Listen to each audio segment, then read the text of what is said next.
Pod Save America is brought to you by Blue Apron. Blue Apron is the #1 fresh ingredient and recipe delivery service in the country and the presenting sponsor of Pod Save America. They are our OG sponsor. We've loved them for a long time. Blue Apron's mission is to make incredible home cooking accessible to everyone.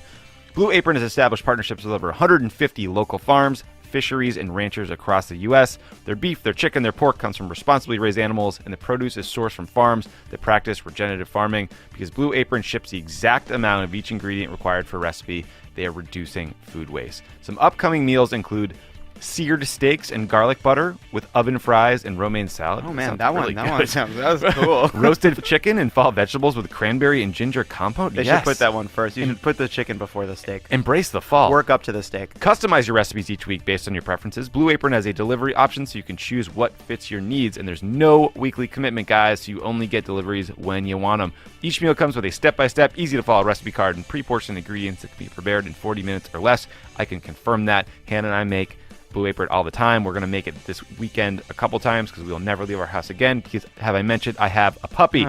Check out this week's menu and get $30 off your first order with free shipping by going to blueapron.com/crooked. You will love how good it feels and tastes to create incredible home-cooked meals with Blue Apron, so don't wait. That's blueapron.com/crooked. Blue Apron is a better way to... I don't have anything to add. Cook.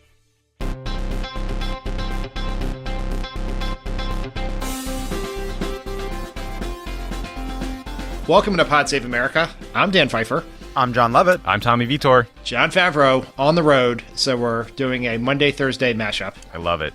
Remix edition. It's like when the Jetsons and the Flintstones got together and won that obstacle course. It's just like that. Was that Double Dare? Never mind. All right. So, Tommy, who's on Pod Save the World this week? Pod Save the World this week is an interview with a guy named Rob Malley, who is an expert in the Middle East, an expert on ISIS. We're going to talk about what happened in Lebanon and with them and the Saudis, that's sort of making the region royal.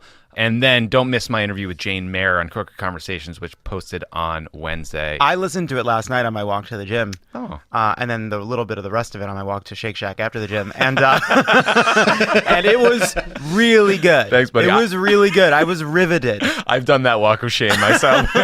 Somebody online, I went to the gym and then I went to Shake Shack, and the guy behind me online was also at the boot camp thing with me. Brutal. And I turned to him and was like, what are we doing? What are the choices that we're making? I know. You get 2 hours of your life back if you just don't eat the Shake Shack. Anyway, the Jane Mayer interview is fascinating. People should listen to it. Love it. Who's on Love It or Leave It this week? How are you coming off the Big Beacon show? So the Big Beacon show, we have another Beacon show, but that's going to come out as our special Thanksgiving episode. This week on Love It or Leave It, we have Van Jones, Cristela Alonso, and Langston Kerman. It's going to be a very fun show. And Dan, Majority 54, it's coming out on Friday, so if you're listening to this on Friday, you can listen to Majority 54 right now, and it's an awesome episode. It's a show about how the 54% of us that didn't vote for Trump talk to the people who did, which is great. Cool. Can't wait. All right. And have we sold out the Santa Barbara show yet? I don't know. Buy some tickets for it. If you're in the Santa Barbara environs, pick up a couple tickets. We're not used to having to. We're honestly not used to having to have any left. So this is a new experience for all of us. So it's literally never happened before. Usually it's just gone in minutes. I don't know what's up with Santa Barbara. What's going on with Santa Barbara? I don't know what these bougie wine drinkers are up to. But a lot of free time up there. All right. I will interview Senator Duckworth from Illinois at the end of the podcast today. And I will say, Dan, that I eavesdropped on that conversation, and it's very much worth listening to. Oh, well, thank you, Jon. I could feel your presence as I was doing it. We're going to today talk about so many things, but before we do that, I want to raise a piece of disturbing news that came out this morning. Senator Al Franken, Democrat from Minnesota, was accused by a Minnesota radio host of groping and kissing her during a USO trip in 2006. And there was a photo posted online of Franken appearing to touch her breasts. Franken apologized for the photo, said he did not recall or had a different recollection of the interaction that she spoke of. What do you guys think about this? I'll be honest in saying that it really was a gut punch this morning. It obviously needs to be said that our experience in reading about sexual harassment, sexual misconduct, sexual assault, about people we admire, pales in comparison to the experiences of people who have gone through it. So it's not to make any connection there. But I'll just say that, Harvey Weinstein's a famous prick.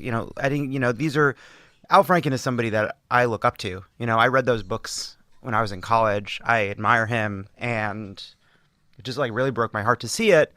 So that was just my initial reaction, just being really sad to see that even somebody that you admire, even someone that you like, even someone that you care about and view as a leader in the party could have this history, could have been behaving in this way, believing it was acceptable, believing he'd get away with it.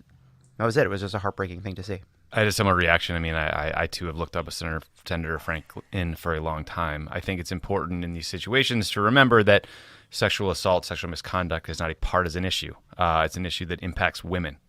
And we, especially guys, especially for Obama bros who host a podcast, need to call out behavior like Senator Franklin's is totally unacceptable. It does not matter if he's a Democrat or Republican. It's fucking gross. It's wrong. I thought his statement was totally inadequate. It felt like a statement that was designed for immediate PR help for himself and not to actually like do some soul searching about what might have happened or may not have happened. What the history of these situations is usually there's an initial story and then there's a whole other round of stories. And maybe that will be the case here. Maybe there will be more detail published before this podcast even posts. But regardless, he's got to do a much better job addressing what happened. I'd like to see him not hide behind paper statements and go out and have a conversation about what did or didn't happen, and not just like say what it takes to keep your job, but like say what it takes to be a part of healing a culture that is broken and royally fucked up right now. So that's my take. You know, I had obviously this similar reaction, and this was, you know, inevitable that at some point there would be a current sitting Democratic politician who, you know, or, you know, Democrat would be involved in some allegation about this. And so the question that I've been wrestling with this morning is, should he resign? And because what he is accused of here is the exact same thing that Donald Trump has been accused of by many women. And we viewed that to be disqualifying. I mean, Trump was obviously just had many things to disqualify him from office, but this was particularly, you know, above all else, being accused by more than a dozen women of sexual assault, you know, should be something that prevents you from being president. And I think it probably should prevent you from being a U.S. senator too. And if he was a Republican, you know, we've been lambasting the Republicans for how they've responded to Roy Moore and tribalism and everything. And we have to confront, now that it is someone in our party and someone who we like and respect in our party, and is an important voice for Democrats, that, you know, perhaps the same fate that we would have wanted for Republican senators should be true of Senator Franken as well. And it's not really clear to me how, you know, whether he should stay in office in this situation. Yeah, I'm not ready to. I want to read more than like a couple hours worth of stories before sort of commenting on the resign or not resign. I don't mean that to be cowardly. Like, if I think you should resign, I'll say it. It's just, I think we deserve to learn as much as possible. We deserve to hear the person respond as thoroughly as they possibly can. And then I think the people of Minnesota are going to make a decision, and all of us will weigh in with our opinions. Yeah, I mean, I think it's urgent to do the right thing. It's not urgent to do the right thing in the span of a few hours, right as it's broken. And I think a lot of forces in our culture are colliding. Like, we are in the middle of an extraordinary reckoning about behavior in the past, and there need to be repercussions for terrible behavior in the past. And we're figuring out together how to do that. You know, we also should recognize that this is unusual. We've never done this before, right? There's never been a moment of women coming forward en masse and saying, here's what happened to me. Here's what this person did. Here's what that person did. And it's hitting Democrats and it's hitting Republicans. It's hitting people we despise, and it's hitting people we look up to and admire. And it's hard, but it's ultimately good. But it's also, you know, I think it's also worth taking a moment to reflect on how we handle these things. And in this case, I think what Dan said is exactly right, that if these are the standards we're going to hold Republicans to, these are the standards we have to hold Democrats to. And once we have more information, once we have all the facts, I think it's going to be hard to avoid that conclusion. Yeah, it's very hard because, like, when we say, you know, like, the if true is the crutch Republicans held on to for a long time, and that some, you know, Alabama Republicans and people like Steve Bannon, and we'll talk about this a little later, are still holding on to as it relates to Moore. But we also believe that we need to believe the women who say this, and that they deserve the sort of the benefit of the doubt here. And it's a sad situation because it's someone who we had previously respected and thought very highly of. And we just, I hope our party, what we say as podcasters is not particularly instructive here. But I hope our party responds to this without regard for either their friendship for Al Franken or him being a member of their tribe. Right. And treats it right. as they would if it was Roy Moore or a Republican senator or Harvey Weinstein or Kevin Spacey or whoever else, has faced these sorts of allegations. Yeah, the Republican Party has said, as long as you can help us push through tax reform or whatever our priorities are, we're fine with your personal failings.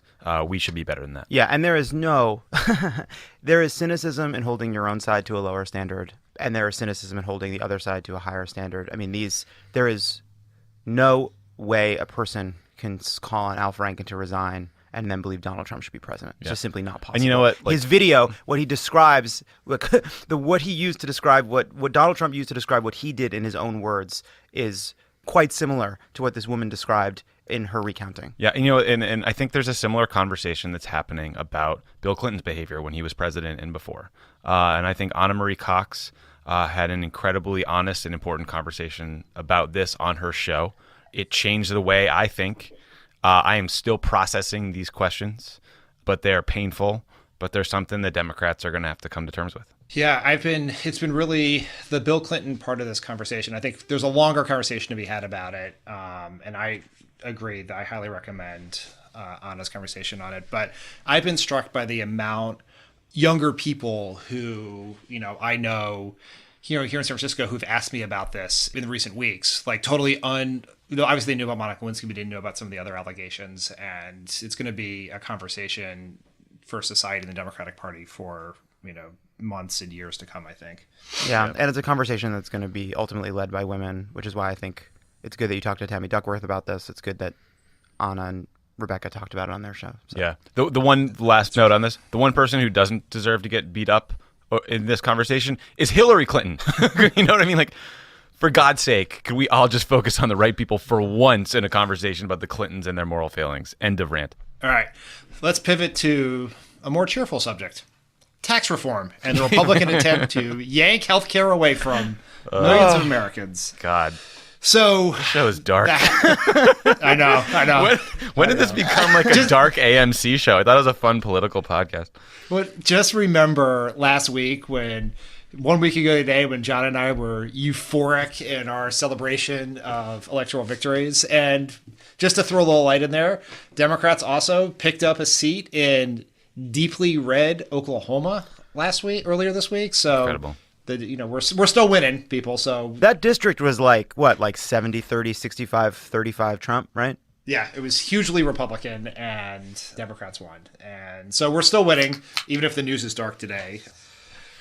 And so on tax reform, the House is going to vote today. Politico Playbook tells me that it is almost certainly going to pass, which means that there is a large number of Republicans, many in the state of California, who are willing to commit political suicide in order to appease Paul Ryan, Ayn Rand, and their donors. But the real action, as always, is in the Senate. And the Senate was always a closer call just because they can only lose a small handful of votes. And just to make things more challenging, the Senate Republicans the other day added repeal of the individual mandate to the tax reform bill. So not just will the bill, as you guys I think described in great detail on Monday, balloon the deficit, give the benefits to the wealthy, raise taxes on millions of middle-class Americans, but now it will also take health care away from 13 million people and cause premiums to skyrocket. Tommy, what was your reaction to this when you heard this news? I mean, it's idiotic. It's to me also a bizarre legislative strategy that they would try to sneak this bill in by making it as bad as humanly possible within the bounds of the rules of reconciliation.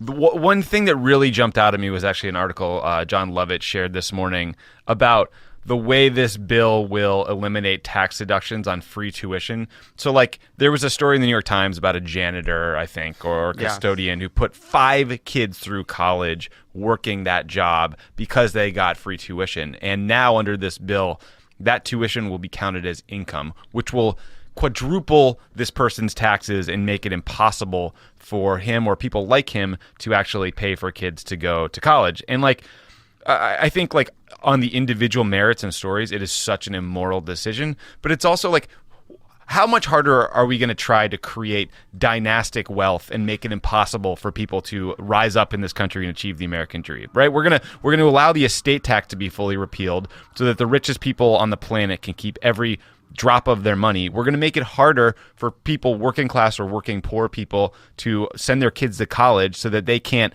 get to that next job that allows them to, like, build income and wealth over time. I mean, it is antithetical to everything we believe in as Americans, full stop. Yeah, just the warped priorities to look at the tax code and say the 5th, 6th, and 7th billion dollars that a child will inherit because of the coal production of their parents ought to be given to them without a single dime of tax paid on it. But we should pay for that by asking grad students to enough. I'm so sick of these physics grad students with their free ride not paying enough taxes on their laser beams. It's all STEM. Yes, it is. And, like, God, is it so fucking stupid? Like, you know, it's like, and it really gets to, by the way, the partisan nature of not just how the process, but the outcomes here. It's like, who are they punishing? They're punishing California, New York. They're punishing students and college campuses. It's like a bill written to target people they know don't vote for them. Mm-hmm. I mean, we need physicists. You know, we want engineers. We want people to go to grad school and to be able to afford it. And, like, the idea that you're going to ask 10,000 grad students to pay an extra $10,000 so some kid can get an extra $100 million. I mean, that is crazy. One person gets an extra $100 million. 10,000 grad students pay $10,000 more. Yeah. That is, and then, you know, and it gets to, by the way, also, like, Paul Ryan, they put out this video that was like, there's a lot of myths out there, like someone saying that this raises taxes on all Americans, or that this, no, in fact, you know, it's actually a tax cut aimed at the middle class. In this article where they talk, where they go through what this is going to do to students, they say, well, you know, this is where their sort of talking points run out of gas, right? Because they're like, this is going to help grow the economy. This is going to grow jobs. This is relief for people. This is going to create growth. But that doesn't help somebody who's going to be stuck with the bill for this thing. The one person gets the one bill. The talking point doesn't help them about fucking growth in the out years. Yeah, it's like, one problem America doesn't have is a glut of scientists, right? These cushy scientists, Dan. I know, it's like we treat them like they're getting philosophy doctorates. I mean, it's the whole thing is ridiculous, and I mean, it's pretty amazing. So the Joint Committee on Taxation today came out with their analysis of the bill. It's a nonpartisan congressional body that analyzes tax policy, sort of like much like the CBO did for healthcare, and you know, their findings were in all income groups would get significant tax cuts in 2019, but by 2021. Households making between $10,000 and $30,000 would pay more than if Congress did nothing. And by 2027, every income group under $75,000 would have tax increases on average. So the Democratic argument about Republicans for years has been, you want to give gigantic tax breaks to corporations and the wealthy, and you want middle class and working class Americans to pay for it by taking away their health care and their education. And Republicans scream bloody murder. That is not true. It's a character, you know, it's an unfair attack. And that is like, this bill is the worst Democratic caricature of Republican philosophy times 10. Yeah. I mean, look, they're trying to sell it the way they sold the Bush tax cuts, which is, this is a tax cut for everybody. It's a tax cut for everybody. Everybody gets a tax cut. And that was actually accurate about the Bush tax cut. It was skewed to the wealthy to a great extent. The vast majority of the benefits went to the wealthiest part of the population. But because it wasn't reformed, because they weren't really getting rid of loopholes, they were just sort of giving everybody a little bit of money. They were able to make that claim. They're using the same playbook, but that's not what this bill does. This bill raises taxes on millions of middle-class people. It raises insurance costs on millions of people, right? It's actually doing what we said they wanted to do from the beginning. Let's talk a little bit about the politics of this. So the Senate's going to try to pass this, before Thanksgiving. And right now, Senator Collins has come out and said, she hasn't said she's a no, but she certainly sounds like she's leaning no for a large number of reasons, but in particular because of adding the repeal of the individual mandate. Senator Ron Johnson came out and said he was a no because the bill was too generous to corporations. Mm-hmm. And then we also have Murkowski, McCain, Flake, Corker, and Langford of Oklahoma have said they have concerns. Flake, McCain, Corker make sense. They're like, auxiliary members of the resistance. But the Ron Johnson was interesting. What did you guys think about that?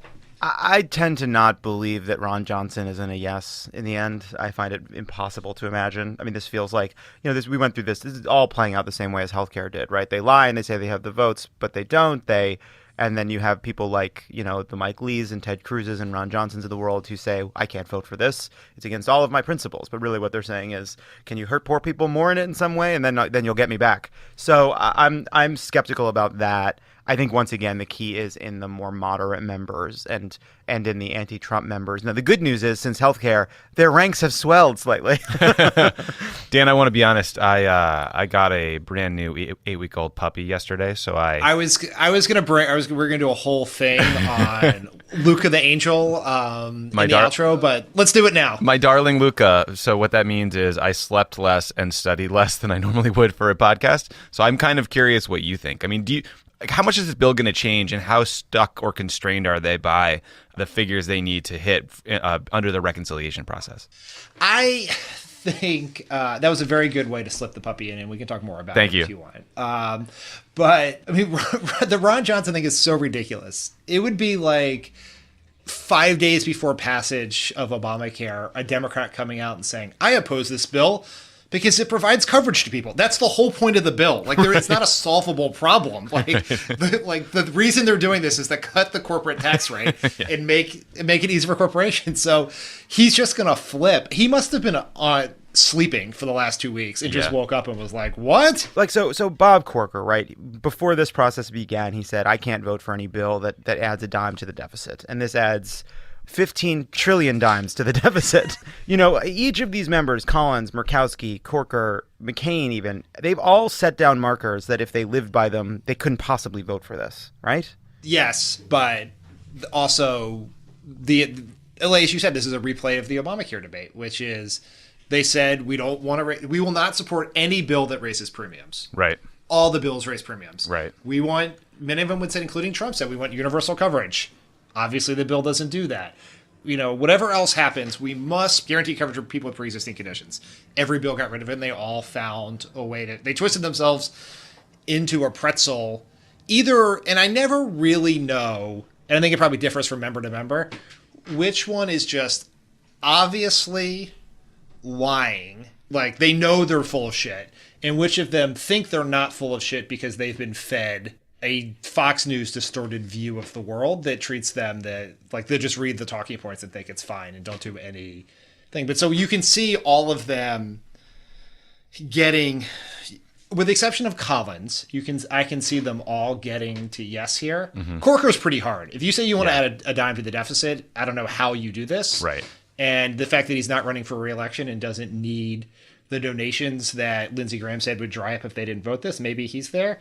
They're trying to buy Murkowski off by putting drilling in NWAR, the Arctic National Wildlife Reserve. That old chestnut. In there, which is something she has advocated for a long time. And so they may buy her off with that. It's really bad negotiating on her part if she lets them do that, because she could get that some other way, and Trump could do a lot of it with executive authority. So it's sort of a fake thing. So, it's hard to know. This is going to come down to one or two votes, and they believe they have to pass this or the election's going to be a disaster. And you look at the polling on this is really, I mean, there was a Quinnipiac poll which shows that most people think they're going to get their taxes raised. It's incredibly unpopular. Even Republicans don't love this. There's no real constituency for this, but they're proceeding ahead anyway. Yeah, Dan, I wanted to ask you about that because on its face, like my pre-2016 brain looks at this bill and thinks political suicide. I mean, I guess the play is you pay the piper with the Koch brothers, with Robert Mercer, with all your billionaire benefactors who will in turn cut you multi-million-dollar checks for all your various campaign committees, and that's how you maybe can get well on this politically. But boy, that seems risky to make your caucus take vote after vote after vote. That is just horrible for all the people that were essentially the Trump coalition.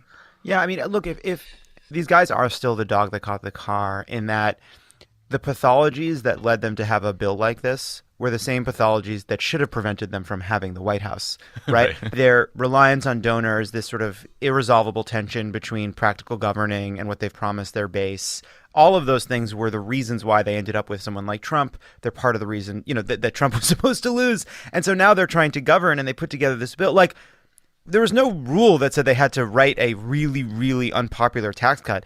I mean, cutting taxes is pretty easy. If you have a $1.5 billion to spend on cutting taxes for people, you could do that in a way that's very, very popular. Yeah. You literally can take out a calculator and and figure out how many people you want to give $1,000 to. There's a simple recipe here, but their need to lower the corporate tax rate, even though there's very little evidence that will spur growth, that their need to reward the Mercers and the Kochs and the other donors with this inheritance tax thing, and then their need to claim it was a middle-class tax cut, box them into producing this insane bill. And then adding the individual mandate to it. Dan, is there John Regular Order McCain? He is now kind of backed away from that pledge, or he's applying it and saying, oh, this tax bill was regular order. Is there any way in which adding the individual mandate and making it a healthcare repeal all of a sudden, does that change his calculus on the process at all? It should. On its face, it absolutely should. This is a massive sweeping change to healthcare policy affecting millions and millions of Americans, not just the 13 million who would lose insurance right off the bat from this, but premiums to spike for everyone, whether you're in an Obamacare plan or an employer plan. It would dramatically undermine the protections for people with pre-existing conditions, and to just throw it in the dark of night with no discussion on that specific piece of issue would by every definition violate regular order. So yes, that's how that should work. I just don't know that it will in this case. We'll really have we'll probably be on the day this comes to a vote, we'll probably just won't know what McCain's going to do and watch him. We'll either see him come in or give us a thumbs up or a thumbs down, and we'll know about healthcare policy. It's not clear also if the individual mandate repeal makes it in the Senate bill that it will make it out of the conference process. The House Republicans, even Paul Ryan, who rarely misses a chance to take healthcare from people, was at best ambivalent and otherwise pessimistic about including it in there, because I think it makes his tough vote counting harder. It sort of creates a permission for some of these, California and New York Republicans who have put themselves in this position to get out of it, right? Mm-hmm. And there are some House members who have said that they would not vote for it if it was in there. So it's not clear it's going to get through if it gets in there, but it's more likely than not if it does. And so I'm confused about the politics of this, because if you were a Republican and you were looking at the landscape and you were like, how can we fix our situation? I think trying and failing to pass unpopular legislation is bad. But here's an alternative. The alternative to that is not passing unpopular legislation. The alternative is passing popular legislation, right? And you can't do that on a party line vote. So it would mean Republicans and Democrats would have to get together to do something like Marie Alexander to stabilize healthcare, or is there try to do a medium-sized infrastructure bill? That's the solution to their political problem. It's not passing. The only difference between the political problem of healthcare and the political problem of tax reform is that tax reform will be law. The political and policy logic is so fucked up as we try to jam Paul Ryan's Ayn Rand conservatism into Trumpist populism. Yeah. Yeah. Well, and we should also be clear-eyed here. This is on track. It is very possible that this thing passes before the holidays and becomes law virtually instantly. And there has not been the outpouring of activism that we saw around healthcare, even though not only this now a sort of regressive tax bill that will hurt millions of people, it is now also a healthcare bill that will cause millions to lose insurance and millions more to have to pay more. So people really do need to step up, especially calling California, New York, and New Jersey House Republicans, because these are all people who would be voting to hurt their constituents directly. And, people like Issa have already said they're a no vote. Others seem like they're willing to screw their people to please Paul Ryan, but it's not a done deal. And they're going to try to get this done in December, which means we have Thanksgiving. We have a few key moments to fight back, but this has not gotten the same response as healthcare, and that's making it possible for them to turn it into law. Yeah, I'm glad you brought that up, because our friend Ben Wickler from Move On has some suggestions of what people can do. First, and this is his quote, melt the congressional phone lines by calling 202-224-3121. There will also be a day of action on November 21st when Congress is home, and you can go to stoptrumptaxcuts.org/events to get information on that. And then also, the House is going to vote today. Many House members who are in vulnerable districts will vote for this. And Swing Left has created a fund that will be divided among the swing district Republicans who vote for the tax bill. And you can find that link by checking out Swing Left on Twitter at @SwingLeft. So here are some things to do, people. Good stuff. Go do them. Good stuff. Hey, guys, I just want to flag something. Senator Franken just actually put out an additional statement. So I want to read through that for you guys quickly so we can comment on it.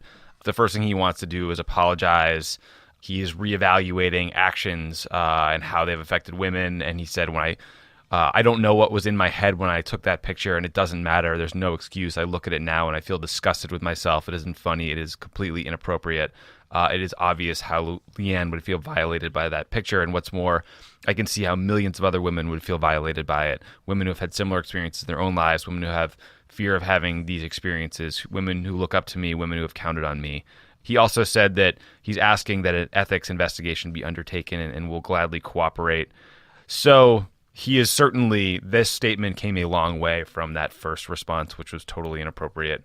It seems like the ethics committee will now be the forum and the process by which this matter is reviewed and questions of him stepping down or not are considered. I feel like the thing still sucks. This is a hell of a lot better a response than what we initially saw. Yeah. Yeah. I don't know what to do with better statements now, Yeah. I just don't right. know. Yeah. I don't know. Yeah, right.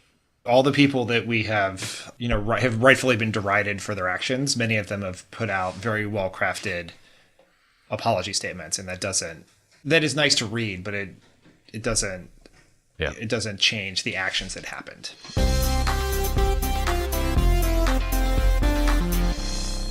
Pod Save America is brought to you by Indochino. Indochino is making it easy to get a perfectly tailored suit at an incredible price. You can choose from hundreds of top quality fabrics and personalize your suit just the way you want it, whether it's for work, a wedding, or another special occasion. Perhaps you are, I don't know, maybe you're going to a gala or a gala. John's wedding feels like it was a long time ago, but it really wasn't. A lot's happened since June. Everyone looked I'll tell you great. one thing that hasn't happened, the dry cleaning of that suit. Everyone looked great in their Indochino shoots. Honestly, it's a great suit, and I'm a little worried that I might have to go back to Indochino and start again because I came out of that wedding looked like I was at the end of a movie where I'd been lost in the jungle. You need a chisel and a hammer. Look, it was a fun wedding. It went late, and my jacket looks like it went through a car wash or something. So I got to figure out what I'm going to do about that. But that's not Indochino's fault because I got to tell you, suit looked great. Looked great. And here's how you got the suit. You went to that showroom in West Hollywood, right? I did. In Beverly Hills, in fact. So you picked your fabric, you chose your customizations, you got the cool lining.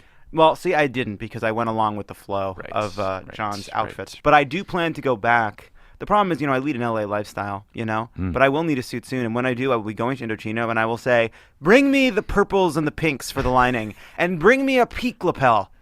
Actually, no, bring me a notch lapel for I am excited. I mean, the good news is you're technically a Pod Save America listener, so you can get their best deal ever at $359 for any premium suit when you enter the code CROOKED. This is a rare Thursday where I won't listen. Yeah. Because I was on it. 50% off the regular price, guys. Made to measure premium suits. Cool. Shipping is free. That's Indochino.com, promo code CROOKED for any premium suit for just $359 and free shipping. It's an incredible deal for a suit that will fit you better than anything off the rack ever could. Pod Save America is also brought to you by ZipRecruiter. Are you in need of great talent for your business, but short on time? You don't have to get lost in a huge stack of resumes, guys, to find your perfect hire. You just need the right tools. Help, I'm lost in a stack of resumes. Smarter tools.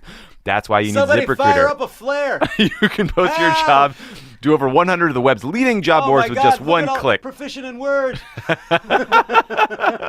Oh, no. Proficient in Word is so funny. Why is your GPA on this? You're too old. Get your GPA off this thing. Get your sorority off there. You can rest easy knowing your job is being seen by the right candidates. ZipRecruiter puts its smart matching technology to work, actively notifying qualified candidates about your job within minutes of posting so you receive the best possible matches. I hope I fall into a pile of overly designed resumes. That's why ZipRecruiter is different. Unlike other hiring sites, ZipRecruiter doesn't depend on the right candidates finding you. Fonts. It finds them. You can even get a head start of the interview process by screening questions to your job post to help identify the most qualified people. You don't have to waste time sorting through a stack of resumes to find the perfect fit. I've stumbled into this section where they're all 2 pages. Like, wait, the Queen of England? No wonder 80% of employers who post on ZipRecruiter get a quality candidate through the site in just one day. An easy-to-use ZipRecruiter dashboard lets you manage the hiring process from start to finish. Dashboard. All in one place. ZipRecruiter is the smartest way to hire. Find out today why ZipRecruiter has been used by growing businesses of all sizes and industries to find the most qualified job candidates with immediate results. Right now, Pod Save America listeners can post on ZipRecruiter for free. That's right, guys, free. Just go to ZipRecruiter.com/crooked. That's ZipRecruiter.com/crooked. One more time, to use it for free, go to ZipRecruiter.com/crooked. Quick update of what's happening in the Alabama race. I think all of the Senate Republicans now have walked away from Roy Moore. Even Ted Cruz, which was sort of the last bet. Alabama Senator Richard Shelby said that he would write someone in as opposed to voting for Roy Moore. He'll obviously not vote for Doug Jones. But Roy Moore is unbowed, even as a number of other allegations have come out. They seem like they're coming out almost a couple times a day. And it was reported, although disputed by Roy Moore, that he was banned from his local mall for being too pervy with young girls. But he is not getting out of the race. He tweeted last night, "Dear Mitch McConnell, bring it on." There is one person, though, who is not leaving Roy Moore. And that is, Tommy, your friend, Steve Bannon. It's just a truly deplorable human being. I just want to point out that, as many have noted, Bring It On is a movie about high school cheerleaders. Oh my God, I didn't even think about that. God, he's so stupid. You're such a disgusting, stupid man. Yeah, Dan, like you said, 9 women have come forward with accusations against Mr. Moore. He trotted his lawyer out yesterday to do this Agatha Christie bullshit about like comparing the handwriting on the yearbook to something on a court case. Like, okay, fine. So you're casting doubt on one instance. There are still 8 others. I mean, this couldn't be more clearly be a pattern. You have former colleagues saying that they heard this about him. You have people saying he was banned from malls. That is a insane, disgusting thing to have happened to you as a man in your 30s. To be not disallowed in a mall. Have you been to a mall? Do you know how hard it is to get banned from a fucking mall? See people walking around malls? Yeah, they're not sending their best. I look, the obviousness of Roy Moore being a creep, he was a despicable creep before this came out. Now it's, sort of it's sort of beyond all doubt here. So, and even the Republicans have walked away, but he's staying in the race. I think the question now is how far are people like Mitch McConnell willing to go to keep this seat? Are they willing to really try to cancel an election because they won't like the outcome? So there's been a couple of updates on that. So led by Hugh Hewitt, Republicans are trying to find any way to avoid the fate of having a Democratic senator. One idea was cancel the election. Alabama governor said no to that.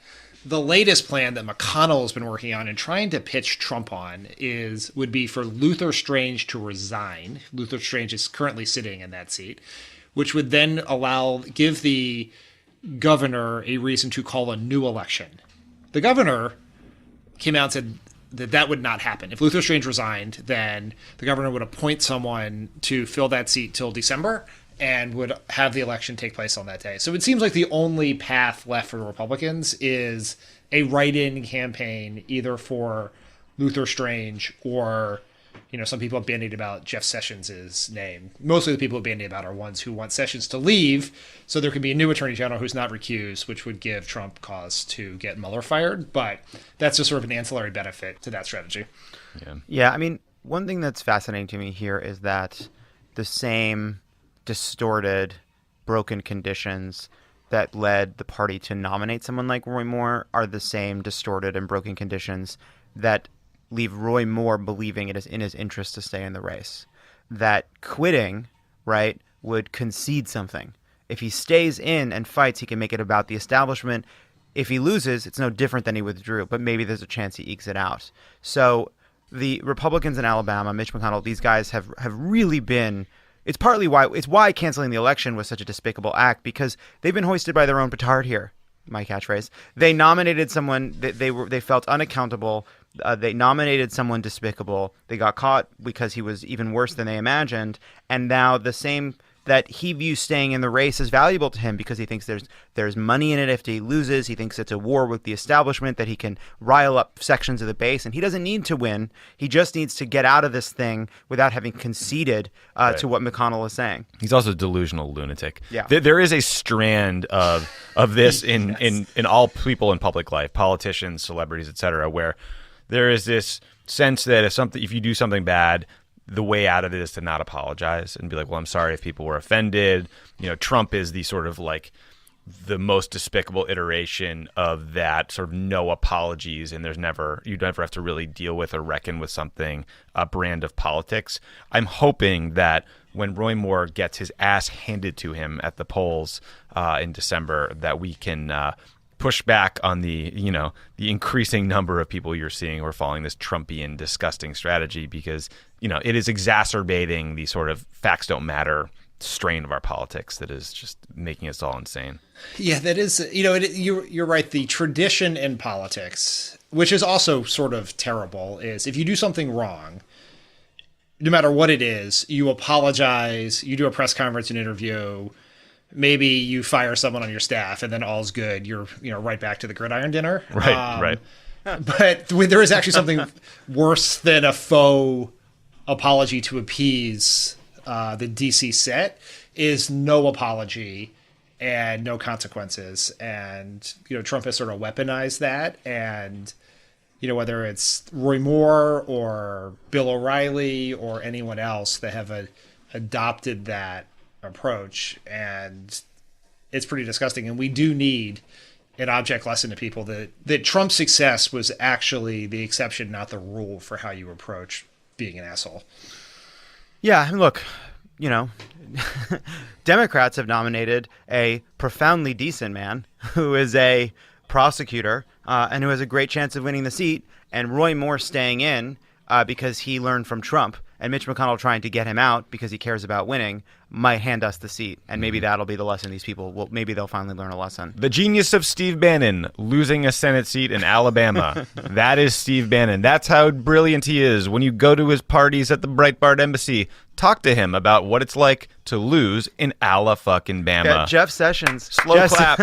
Jeff for you, Sessions Steve. got 97% in 2014 because he ran unopposed. Oh, yeah. Yeah, right. Yeah, like, you should be able to run up North Korea numbers in Alabama. Like, these guys are morons. And yeah, let's see. Let's get Doug Jones in the Immoral Senate. Let's get Doug Jones in the Senate. That's if something comes out of this, it's a Democrat from Alabama that, like, every vote counts. I mean, God, right now it seems like they have 49 or 50 votes exactly for this tax bill. We place Luther Strange with Doug Jones. That's one fewer vote. Yeah, they might get it out of the Senate, but if it goes to conference, I got to bring it back. And Doug Jones will be in the Senate, and so if they pass it by one, then that could be the difference. And so, whatever anyone can do to help Doug Jones out there, whether it's donate to his campaign, make calls, I hope people will do that, because you guys talk to him, and he is right. He's the kind of person you want in the Senate. He's the kind of Democrat that could win in Alabama. Yeah. Yeah. Remember back in the day when politicians were people who had served others in their life and did good things for the greater republic and didn't make a lot of money and they weren't on reality shows? That was better. I have a vague memory of that. Yeah. That's Doug Jones. People did. All right. When we come back, I will talk to Senator Tammy Duckworth.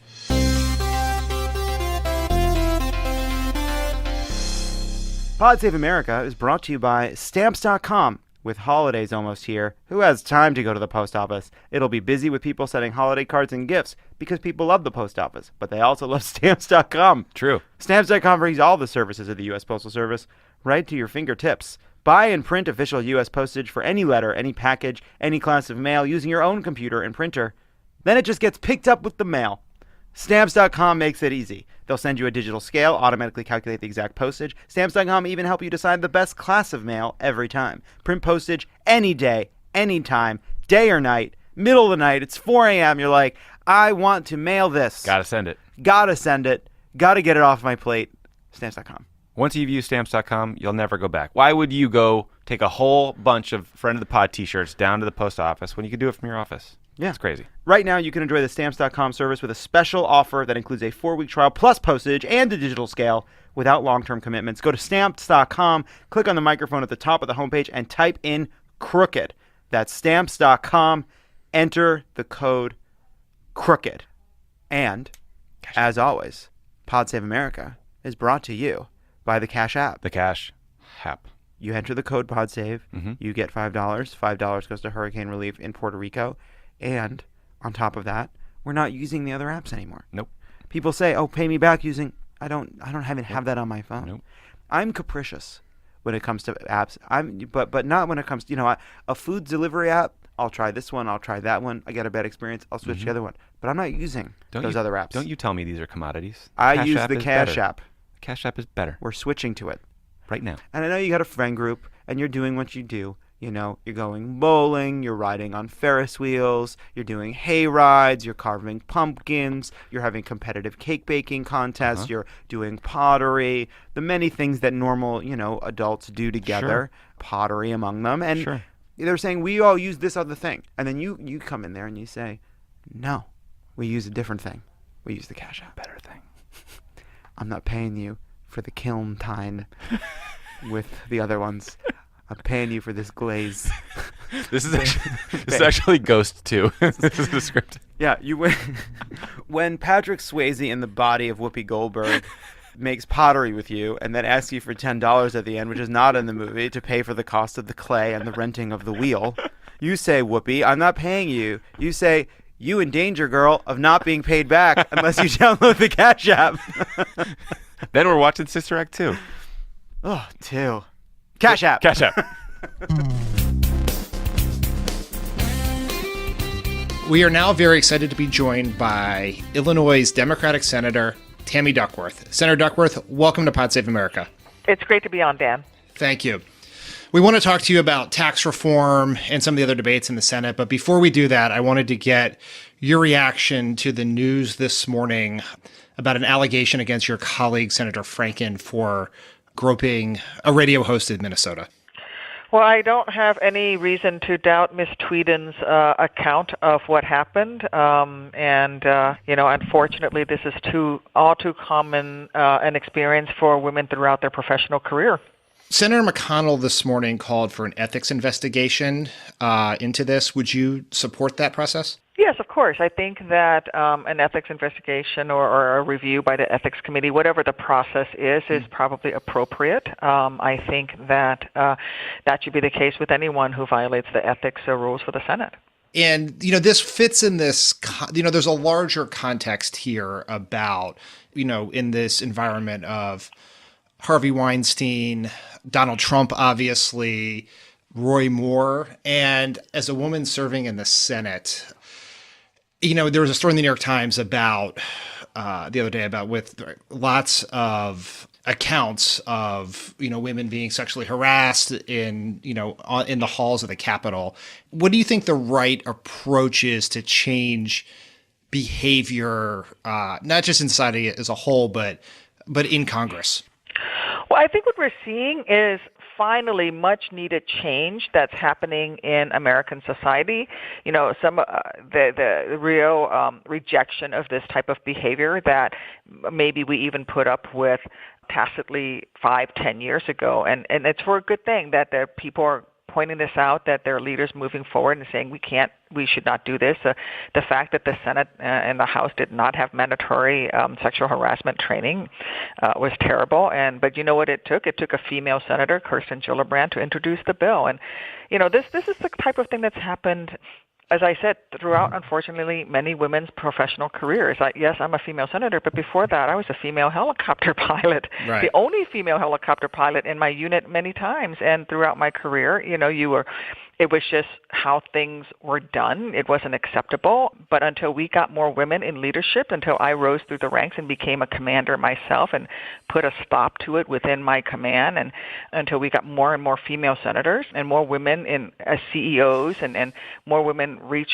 the very highest levels of power in this country, whether it's political or in the civilian sector, you're not going to see the change. But I think you're starting to see that change now, and I applaud the women who are coming forward, and I applaud women who are leading this charge, whether it's, with the work that I've done in the military against military sexual trauma, or with what's happening here in the Senate as well.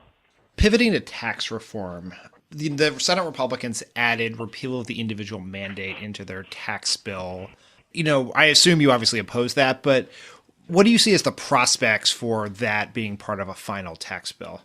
Well, it's not acceptable. Basically, they are taking health care away from ordinary and especially lower-income Americans in order to pay for tax cuts, permanent tax cuts to large corporations and the very wealthiest Americans. The reason they're taking out the individual mandate is because there's a pool of money there, I think over $300 billion, that they can use to pay for all of these tax cuts for top corporations, and they had no way to find that money. So now they're doing it by taking away the individual mandate, which means that Americans who make less than $50,000 are, less likely to have health care. And in fact, the CBO, the Congressional Budget Office, had come out and said previously that if you took away the individual mandate, as many as over 11 million Americans would lose health insurance. On the broadest political level, Americans like tax cuts, who wouldn't? And, small business owners and others believe with, real justification that the tax code is sort of complicated and convoluted. If you were talking to an undecided small business owner in Illinois, how would you explain to them why this tax package is bad for Illinois and bad for America? Well, I do talk to them. I talk to Main Street in Illinois just about every day, and I talk to middle-income Americans in Illinois just about every day. And the problem is the tax cuts, if any occur for smaller businesses and middle-income Americans, are not permanent. You get them for 1 or 2 years, or at most 10 years, and then they disappear and you revert back. But the tax cuts for the very largest corporations are permanent. They make them permanent. So, it's really a way to shortchange middle America. And what I've told my Main Street businesses is like, look, in Illinois, 95% of my employers are medium and small businesses, and they don't get a similar tax cut to the largest corporations. And I'm in it to fight for them to make sure that whatever we do, and I support comprehensive tax reform, I want to cut taxes for businesses as well. But my focus is on small and medium businesses, not the large mega corporations. And unfortunately, that's where both the House and the Senate tax plans written by the Republicans put their greatest tax cuts is for the largest corporations. Those are permanent. Everybody else, it's all written in disappearing ink.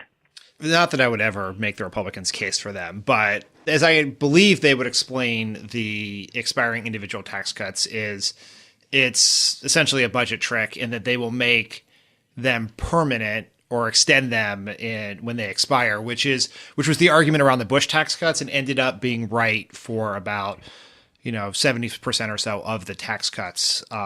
So if they were permanent, would you be okay with that? Well, it depends on how they're paying for them. If you're going to pay for them by raising taxes on middle-income Americans, then no, I would not support that. If you're going to raise taxes on or not provide the tax cuts to small businesses, then no. We have to look. This is why it has to be a comprehensive bill. And unfortunately, the bill that they've put forward, the draft bill, is not comprehensive. It takes from middle America to pay for Wall Street. And that is simply not acceptable to me. It might be acceptable to my Republican colleagues, but it's not acceptable to me. And frankly, the people of Illinois were just still in recovery. Our state has a terrible budget situation. We can't afford to subsidize Wall Street out of Illinois. Have you talked to any of your Republican colleagues? We're obviously, very watching, those of us who have been paying such close attention to the battle to save the Affordable Care Act over the last, 11 months here. We watch Susan Collins and John McCain and Lisa Murkowski like the Rosetta Stone to see what's going to happen. Have you heard anything from any of the sort of swing Republicans about the inclusion of the individual mandate in this bill? I have not. I only know, just what most anybody can see in the papers. I know that Susan Collins has expressed real reservations about the individual mandate being included in this tax bill, in any tax bill. I think she said that before the draft bill came out. Folks need to understand this bill just came out this week, just a couple of days ago, so we're all still trying to digest it. But, just the things that we've seen so far is already not acceptable. And to use the individual mandate to pay for tax cuts for the top 1% is simply unacceptable.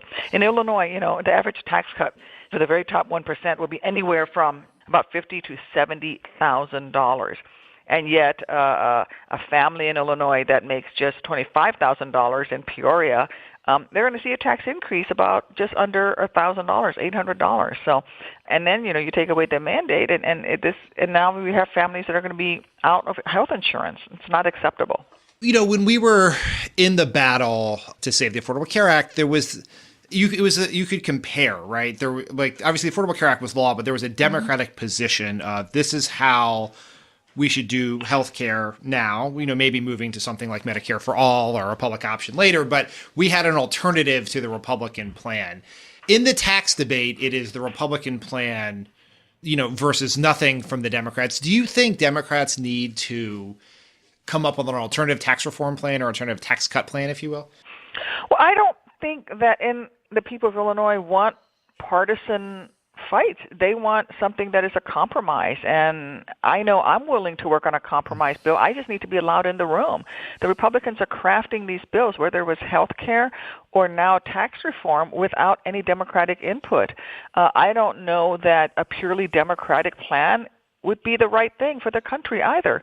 It has to be a compromise. And right now, that's not happening, and it's unfortunate because there's quite a lot of us, especially centrist Democrats from Midwestern states like Illinois, who are ready and willing, but we're not being allowed in the room. And frankly, when we have compromised and worked with Republicans, as in the Lamar Alexander and Patty Murray healthcare bill, the Republicans table it after real efforts to come up with a compromise. And in the meantime, the people back home in Decatur and Springfield and Champaign-Urbana are suffering. That's interesting. I hadn't even really, I guess it says a lot about politics today that the idea of a compromise tax plan had not even really occurred to me that was a possibility.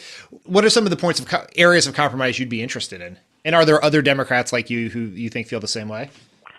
Well, a couple of things that I've talked about to my constituents is, look, if we're going to cut the tax rates for corporations that have dollars parked overseas so that we can repatriate those dollars, then I want to have a similar tax cut for Main Street. So you can't just cut the tax rates from 39% to, 20% for the large mega corporations, but not do the same for Main Street. So I'd be happy. I'd be willing to consider 15% if you would agree that all $1 trillion that would be repatriated would have to be put towards infrastructure.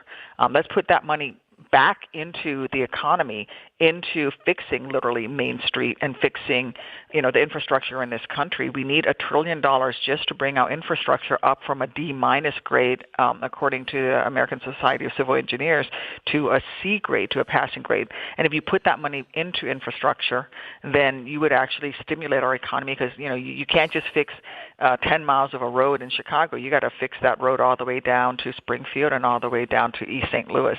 And so, that's something that I would be more than happy to look at, reducing the tax rate to get those dollars back, but I want that money to go towards infrastructure. And if we're going to lower the tax rate permanently for the top corporations, then I want to lower the tax rate for small and medium businesses because, as I said before, they're 95% of my employers in Illinois. I'll ask one final question. I'll let you get back to the floor because I know you have votes coming up. The CBO reported the other day that because of, quote unquote, pay-go rules or budget rules, that the Senate tax plan would require a mandatory $25 billion tax cut, or $25 billion Medicare cut to make it adhere to budget rules. Now, that could be waived with a bipartisan vote in the Senate. Do you think, would you be willing to do that? Or if the Republicans pass this bill, that's on them and they're going to have to figure it out on their own?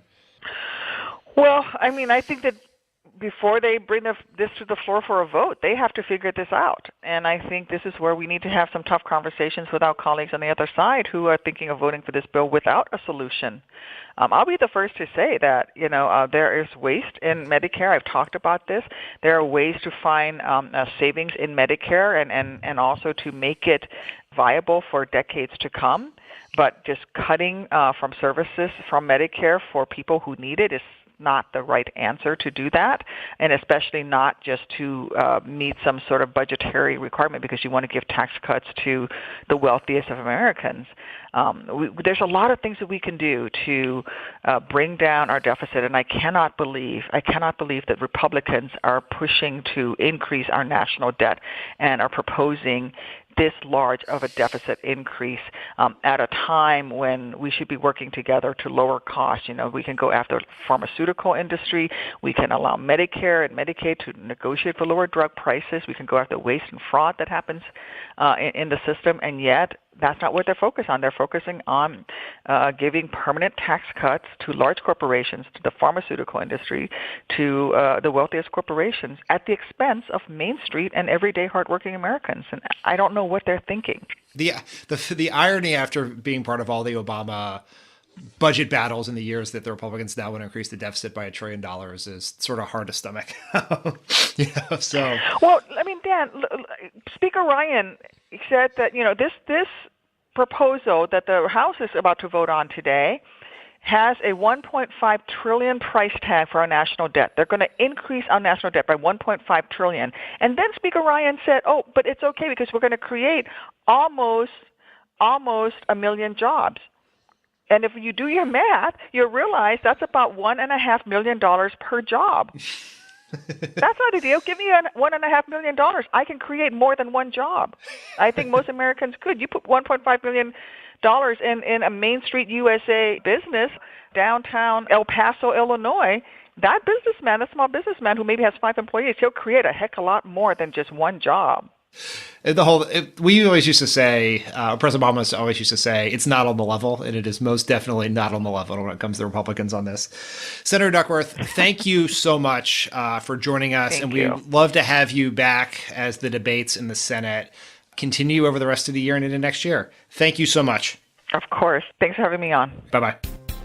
Thanks to Senator Duckworth for joining us on the podcast this week. And guys, there are still some tickets for Santa Barbara, which will remind you, it's unconscionable that you haven't bought all those tickets yet. And Jason Kander's new podcast with Crooked Media, Majority 54. It's launching. If you're hearing this on Friday, it's happening. You can get it right now. Majority 54. I cannot wait to listen to that. Jason is a great guy. And it's a great conversation. The first episode is awesome, so check that out. And Tommy, Luca the dog. Luca the puppy. She's going to come to the office around noon, so you guys get to meet her. Will you Periscope? I don't think so. You think there's... Dan, I want you to know that if you think Tommy is bringing this dog in with pure motives and not to get some social media content out of it, you don't know Tommy at all. I don't see Elijah today. I don't see Elijah. I have no doubts. And I want you to know, Dan, that I have begun rapprochement between Leo and Pundit. And Tommy looked at me, he's like, why is he doing that? Why is he doing that? Because maybe sometimes two foes need to come together to defeat an even greater enemy. The enemy of my enemy is your puppy. The enemy. That's all right.